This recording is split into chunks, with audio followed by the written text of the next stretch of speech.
Épître de Paul à Tite, chapitre 1.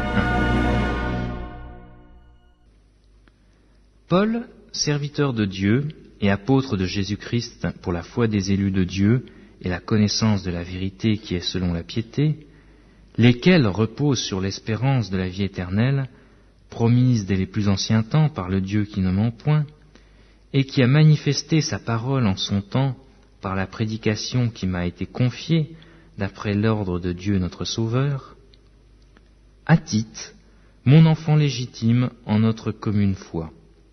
Que la grâce, la miséricorde et la paix te soient données de la part de Dieu le Père et du Seigneur Jésus-Christ notre Sauveur.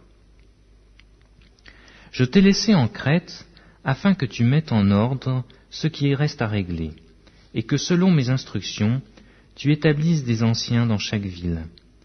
S'il s'y trouve quelque homme irréprochable, mari d'une seule femme, ayant des enfants fidèles, qui ne soit ni accusé de débauche ni rebelle.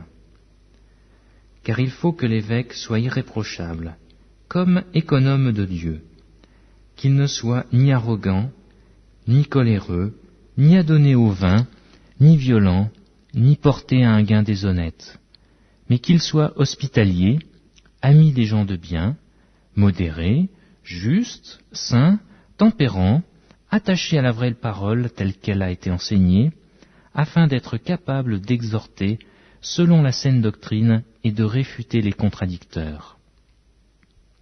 Il y a en effet, surtout parmi les circoncis, beaucoup de gens rebelles, de vains discoureurs et de séducteurs, auxquels il faut fermer la bouche.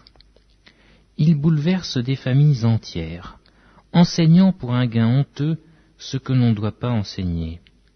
L'un d'entre eux, leur propre prophète, a dit « Crétois, toujours menteur, méchante bête, ventre paresseux ».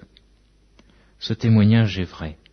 C'est pourquoi reprends-les sévèrement, afin qu'ils aient une foi saine, et qu'ils ne s'attachent pas à des fables judaïques et à des commandements d'hommes qui se détournent de la vérité. Tout est pur pour ceux qui sont purs, mais rien n'est pur pour ceux qui sont souillés et incrédules. Leur intelligence et leur conscience sont souillées. Ils font profession de connaître Dieu, mais ils les renient par leurs œuvres, étant abominables, rebelles et incapables d'aucune bonne œuvre.